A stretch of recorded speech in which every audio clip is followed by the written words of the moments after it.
Plenty of snow expected as a major storm system hits the region. Hospital officials address problems that led to a fire code charge. And Canadian women take center stage at the Sochi Olympics.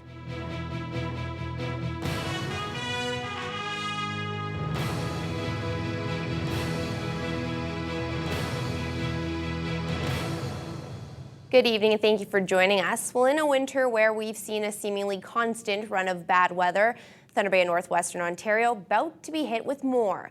A major snowstorm is passing through the region. It's expected to bring with it a significant amount of snow.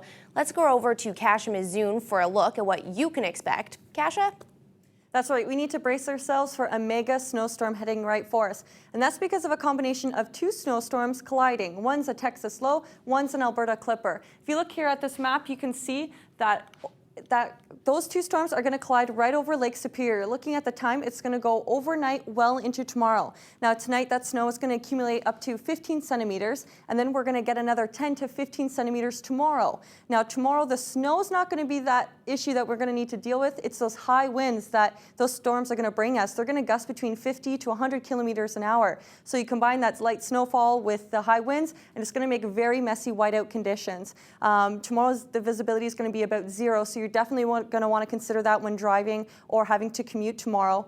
You can see at the time here it's 5 o'clock by Saturday. The precipitation should be leaving our region, but following that, we're going to continue to get those strong northwesterly winds that are going to continue to bring those very cool temperatures and strong winds following next week. So I'll have more details for you later on in the news hour. Thanks, Kasha. Well, the last time the city was dealt with this much snow, Thunder Bay Police recorded over 50 car accidents, and the OPP even got a call about a snowplow that had slid into the ditch. Constable Diana Cole says the OPP is asking motorists to postpone any non-essential travel tonight and tomorrow and not venture out until the weather conditions improve. If you must drive tonight, Cole says motorists need to adjust their driving for the conditions. Allow yourself more time to reach your destination. Provide yourself more braking distance, and just be aware of your surroundings and slow down. I can't emphasize enough to slow down. If you see an emergency vehicle pulled over to the side of the road, perhaps they're assisting somebody with a vehicle in the ditch or a motor vehicle collision, please move over to the left. Provide us enough room for our safety and the people that we're dealing with, their safety as well. In other news, the Thunder Bay Regional Health Sciences Centre is scheduled to appear in court at the end of the month to face charges for a fire code violation. As we first told you here on the News Hour last night, that charge was laid after patients were placed in alcoves which are not designed for patient care. And today, the hospital president addressed the situation. Rochelle El-Soufi has more. The regional hospital has been placing patients in alcoves on and off for the past 4 years. Hospital CEO Andrea Robichaud says when the hospital was at overcapacity and looking for alternatives, the alcoves seemed safe. They were close to the nursing station. The nurses could observe the patient at all times. But when the fire department looked at this and said, look, there's no doors, there's a risk, we need to find alternative, we worked with them to find alternatives. The alternative was converting patient lounges. But she says they simply could not transfer patients in on time from the alcoves to the patient lounges because they still required renovations, like putting in call bells and curtains. The hospital was charged for violating the fire code on November 1st, and the last patient was transferred on November 4th. With the continued overcapacity here at the Thunder Bay Regional Hospital, there are rumors the Northwest Local Health Integration Network may be putting some extra beds at McKellar Place or the Lakehead Psychiatric Hospital. LHIN CEO Laura Kokoczynski says that could be a possibility. Certainly we're looking at all options and what available resources exist today, and we're not ruling anything out at this point in time. The solution to this problem does not lie with Thunder Bay Regional. It lies with partners. So if there is a suggestion that LPH, that's a question for Tracy Buckler, all right? So that's the partnership area. It's not, we're not asking for anything for us. We want the money to go into the community. We want them to build capacity. Whatever the right partner is to be able to take our patients that don't belong here, we want them to happen. After renovating the patient lounges, the hospital actually gained capacity as there are more lounges than alcoves. Thunder Bay Regional is still at overcapacity. Their court date is set for next Wednesday. Rochelle Sufi, TBT News. A new report says the Ring of Fire could generate $10 billion and sustain 5,500 jobs in the first decade of development. The study was released today by the Ontario Chamber of Commerce. The provincial organization says it's time the entire province takes notice of the Ring of Fire, not just the north. Dennis Ward has more. The Ontario Chamber of Commerce is urging the federal and provincial governments to fund a plan to build infrastructure to the Ring of Fire development. The report released Thursday says $25 billion in economic activity will be generated in the first 32 years of the development, but a lack of adequate infrastructure is a significant barrier. Thunder Bay Chamber President Charlotte Robinson says the two orders of government need to get together. What's the infrastructure going to be? What's the plan to put it in place and start moving forward on that? And I think that the Development Corporation is starting that discussion, so that's positive, but we need to make sure that that continues to move forward as expeditiously as possible. Ontario Mining Minister Michael Gravel says the first and most important decision is deciding the best power and transportation corridor. He feels the federal government has to be at the table. The Premier certainly has made it clear that we expect the federal government to be an equal partner, particularly as we move forward on the establishment of the Development Corporation, and Minister Rickford and I will certainly be continuing our discussions in that regard. But Greg Rickford says the Development Corporation is still a work in progress, and the federal government will look at it when more information is available. Rickford says the right decisions need to be made. We want to ensure that power corridors, access to extraction sites by First Nations communities that are remote and isolated are identified as part of the logical and common sense approach to moving forward with the Ring of Fire. Government and previous ministers have maybe put the cart before the horse in terms of announcing the location of the smelting plant in Sudbury. That may have set up a discussion around infrastructure that was a bit premature. While politicians are still determining their level of involvement, the Ontario Chamber looks to broaden the conversation about the Ring of Fire. They believe if more people know about the Ontario-wide economic benefits, things will move a little quicker. Dennis Ward, TBT News. Meanwhile, there was a formal announcement by Rickford and Gravel today, which we first told you about 2 weeks ago. The provincial and federal governments have teamed up to provide $1.1 million for work on the proposed event centre. The support announced by Rickford and Gravel is for Phase 3 of the project. Each level of government will provide $577,000. Rickford believes the proposed venue would not only benefit Thunder Bay, but the region as well. Gravel, who personally is a strong supporter of the project, says the funding is a signal that the province supports moving to the next step. Phase 3 work includes a complete design of the facility and refining the business plan. General Manager of Facilities Michael Smith says that should wrap up in the fall. So at the end of September, what we would have is we would have a project that we would be able to go out for tender with. Again, we would apply for the appropriate funding from partners, and then obviously pending the council approval and the funding announcements, we would be able to move to a tender-ready project. For its part, the city is contributing $840,000 to the third phase of the project. There was not a lot of interest on the open market for an old theatre in the downtown North Core. The city put the Lyceum Theatre up for bid in a tax sale, but didn't receive a single offer. That was a bit surprising to City Councillor Larry Hebert, who felt there would be significant interest in the building. The century-old landmark has fallen into major disrepair over the years. At one point last year, the city's building inspector declared the landmark structurally unsafe, and a number of orders were issued to fix it up. But the building was further assessed and determined it wasn't falling apart as quickly as once believed.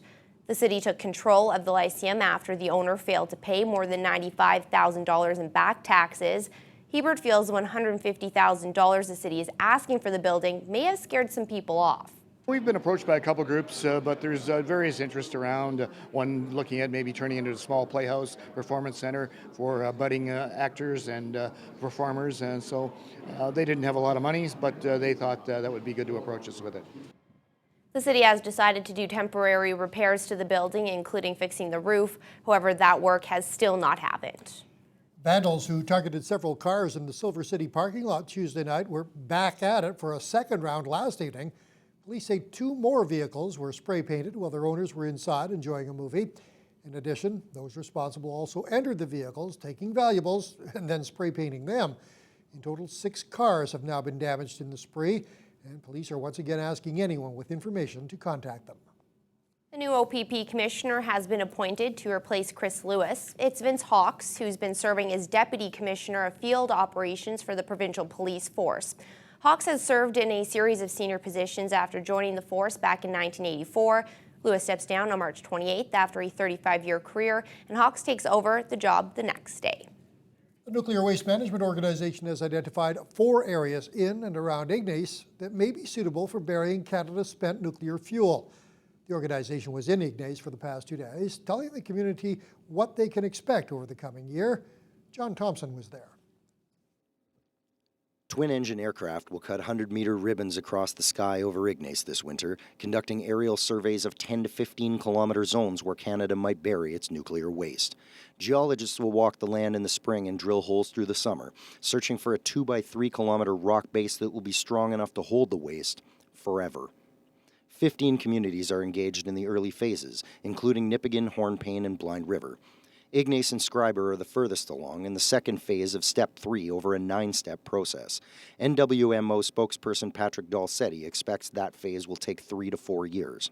There is potential for the community to continue in the process, both as far as the land and the geology and meeting those technical requirements, as well as the community engagement and social buy-in that is needed for the project. But really, it's early days. That's the main thing. Again, Ignace, one of 15 communities. There's a long way to go, but the preliminary research shows that there's potential to continue, and so now Ignace has decided to continue into the next phase of preliminary assessment. Nearly 70 people of Ignace's 1,000-resident population attended the sessions on Wednesday and Thursday. Mayor Lee Kennard says while the proposal has both proponents and detractors, he's interested in letting the process play out to determine if Ignace is the best site option. It's really not a lot to do. Just stay open-minded and let them do their studies and see if it is feasible or not. In the near future, the NWMO intends to narrow the selection to 2 communities for 5-year intensive studies. It hopes a repository will be operational by 2035. John Thompson, TBT News. Smoking rates in northwestern Ontario are significantly higher than the rest of the province by about 6%. So to address that, the chair of Cancer Care Ontario's smoking cessation program visited the regional cancer officials today. Dr. Bill Evans spoke to cancer program physicians and staff about the importance of quitting smoking with cancer patients. Evans says having cancer patients non-smokers can make a huge difference in the outcome of treatment. And Evan adds some physicians are simply unaware of the major health benefits. The nicotine in cigarette smoke is actually changing how the body manages the drug you're putting in. It's being metabolized differently, and so you're not getting the same biological effect. And so physicians have not been particularly aware of this because it's relatively new information. So part of the purpose of what we're doing through Cancer Care Ontario is to increase awareness of these health benefits to cancer patients. He says the vision of Cancer Care Ontario is to build smoking cessation resources into the Cancer Centre's programs since it's not the physician's specialty. Evans adds the difference from quitting smoking could be greater than the benefits they see with chemotherapy drugs. The pieces keep coming together for this summer's PGA Tour Canada event at the Whitewater Golf Course. Team Atel has signed on as a presenting sponsor for the event and will provide $150,000 during the 3 years the tournament is held here. The Thunder Bay Golf Classic is set for mid-July, and organizers say an announcement of the title sponsor will be made in the near future. The township economy is looking at creating its own skateboard park. The township has brought in a firm called New Line Skate Parks to help design the park and make it a reality. The budget has been set at $200,000, and that money will be raised through donations and fundraisers. The visionary behind the project is 14-year-old Evan Fiorio, who proposed the skate park and has a big idea on how it will function. I was thinking it to be a flow park with everything kind of leading into each other, but we want it to be a park that is usable. It feels pretty good, It was a long time since we started it, and it's finally getting somewhere, so I feel pretty proud because me and my friends started this, and now we're finishing it. It started with Evan approaching the council about support from the council, from the township, to develop a skate park. When he came to council, he had a very well-prepared presentation, PowerPoint, and we were really impressed with what he was proposing. We looked at what we're trying to establish here in the township with other recreational activities that we've already put in place and what we have planned in place, and this skate park was a natural fit for the township. The township is holding a workshop this evening from 6 until 8 to get ideas from residents in the area on what they'd like to see included in the park. A Thunder Bay event that's been entertaining children and families for more than 30 years is coming to an end. Benny Birch is retiring, and his annual birthday party is being held for the final time this June. The party and its beloved mascot have been around since 1982. The event was created as a fundraiser for St. Joseph's Heritage and raised more than $1 million over the past 3 decades. Officials with the St. Joseph's Foundation say with more and more events happening in the summer months, they've seen a steady decline in attendance, volunteers, and profits to the point where it's no longer viable. The 33rd and final Benny Birch's birthday party will be held on June 7th and 8th at Chippewa Park.